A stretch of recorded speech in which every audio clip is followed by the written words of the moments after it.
पीछे की कक्षाओं में लगातार हम भारतेंदु युगीन परिस्थितियां, आधुनिकता के उदय के कारण और साथ ही साथ भारतेंदु युग और हिंदी नवजागरण के बारे में पढ़ते आ रहे हैं। मेरा ये विश्वास है कि हमने एक मुकम्मल समझ इस विषय पे बना ली होगी।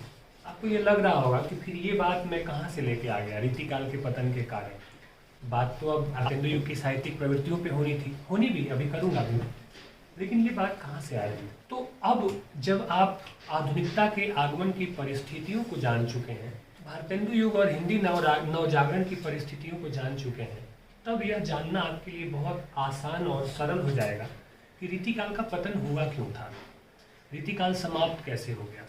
अब आप देखें कि आधुनिक काल की शुरुआत हिंदी साहित्य में कब से मानी जाती है? 1850 से। और वह वर्ष कौन सा वर्ष है? जब भारतेंदु का जन्म हुआ था ना। हालांकि विधिवत रूप से भारतेंदु ने साहित्यिक लेखन का काम शुरू किया था 1868 से। रीतिकाल के टूटने बिखरने के पीछे जो सबसे प्रमुख कारण था वह था राजनीतिक कारण। राजनीतिक कारण किस अर्थ में? आप देखें कि औरंगजेब की जब मृत्यु हो जाती है, उसका शासन जब समाप्त होता है, तो उसके बाद से ही मुगल शासन धीरे धीरे क्या होने लगता है? कमजोर पड़ने लगता है। कमजोर पड़ रहा था। दरबार जो थे वो टूट रहे थे, बिखर रहे थे। रजवाड़ों का जो शासन था, छोटे छोटे रजवाड़ों का, वह भी क्या हो रहा था? समाप्त हो रहा था। और आप सब जानते हैं कि रीतिकालीन कवियों की जो मुख्य प्रवृत्ति थी वह क्या थी?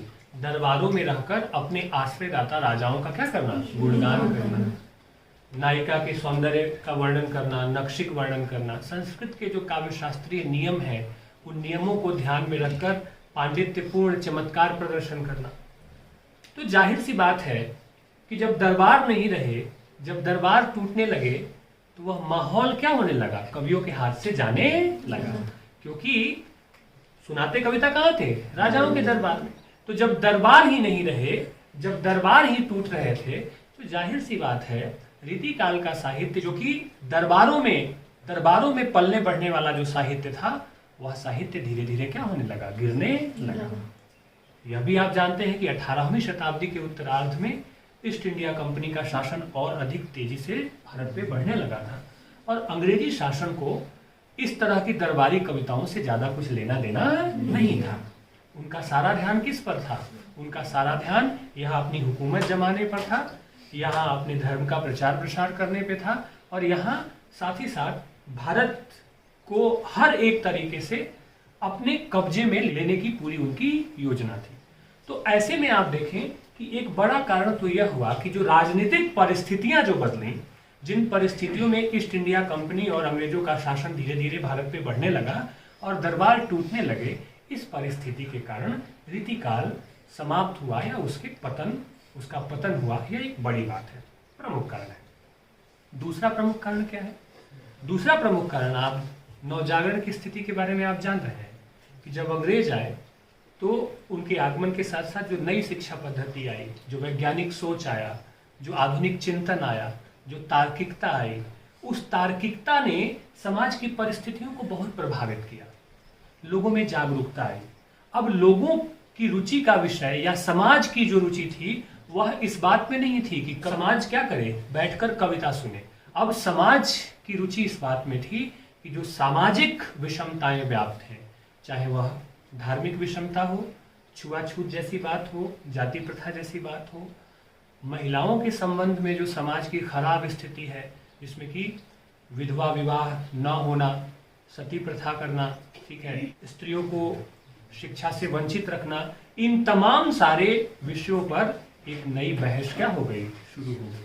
तो इस जो नई बहस ने आधुनिक शिक्षा के आने से और नवजागरण की चेतना आने से एक जो नई बहस शुरू हुई, उस नई बहस और उस नई प्रक्रिया में रीतिकालीन कविताओं के लिए बहुत ज्यादा स्थान नहीं रहा। समझ रहे हैं ना आप क्यों टूटा? अब इस परिस्थिति के पीछे जाए, रीतिकाल के समाप्त होने के पीछे की परिस्थितियों के बारे में जाए, तो ये महत्वपूर्ण बातें हैं। तो आप सब जानते हैं कि जैसा समाज होगा साहित्य वैसी ही अभिव्यक्ति करता है, ठीक है। रामचंद्र शुक्ल ने भी कहा है ना कि साहित्य जनता की चित्तवृत्तियों का संचित प्रतिबिंब होता है।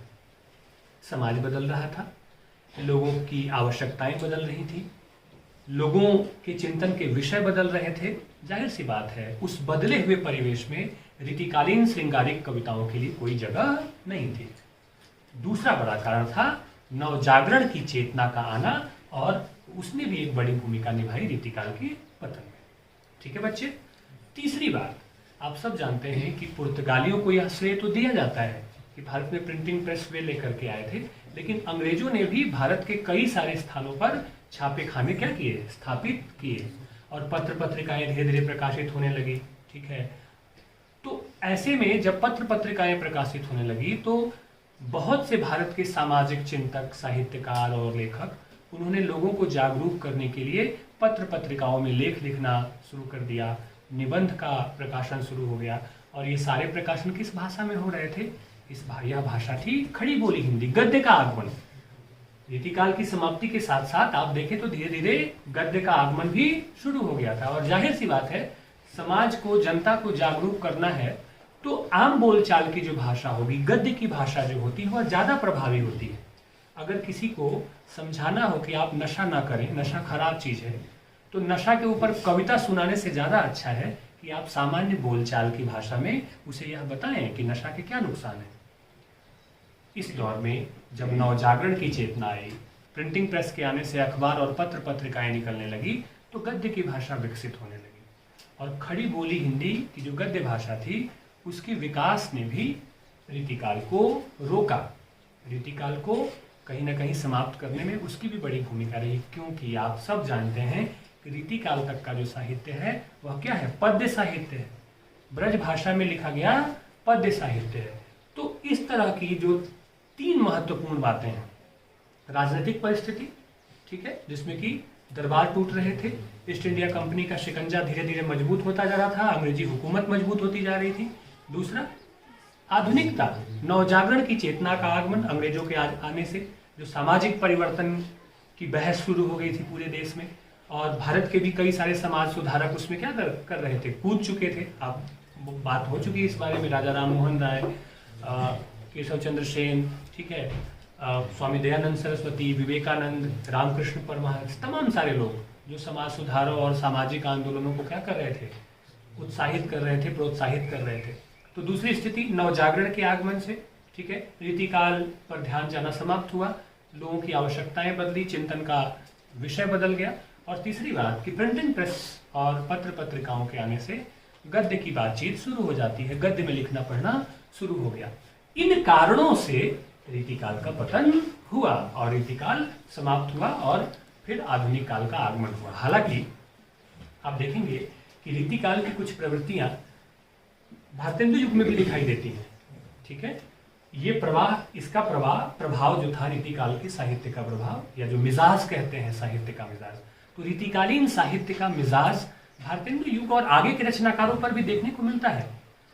आप देखेंगे कि जो रीतिमुक्त काव्यधारा है, जिसे हम स्वच्छंद काव्यधारा भी कहते हैं, जिसमें कि घनानंद, बोधा, ठाकुर और आलम जैसे कवि आते हैं, उन कवियों ने क्या किया, अपनी निजी अनुभूति को शब्द दिए, अपने मन की बात को खुल करके कहा।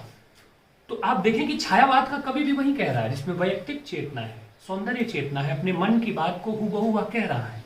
तो प्रभाव तो निश्चित रूप से रीतिकाल का आगे तक पड़ता है, आगे की भी जो कालखंड है साहित्य के, वहां तक रीतिकाल का प्रभाव है। लेकिन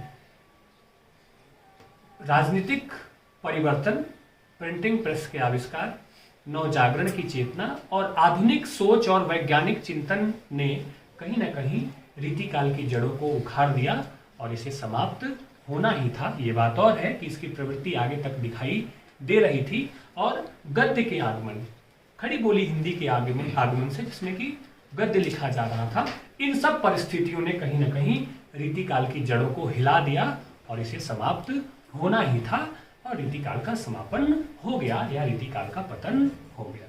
ठीक है प्यारे बच्चों, तो ये वो कारण हैं और परिस्थितियां हैं जिन परिस्थितियों की वजह से रीतिकाल समाप्त हो गया था। ठीक है प्यारे बच्चों।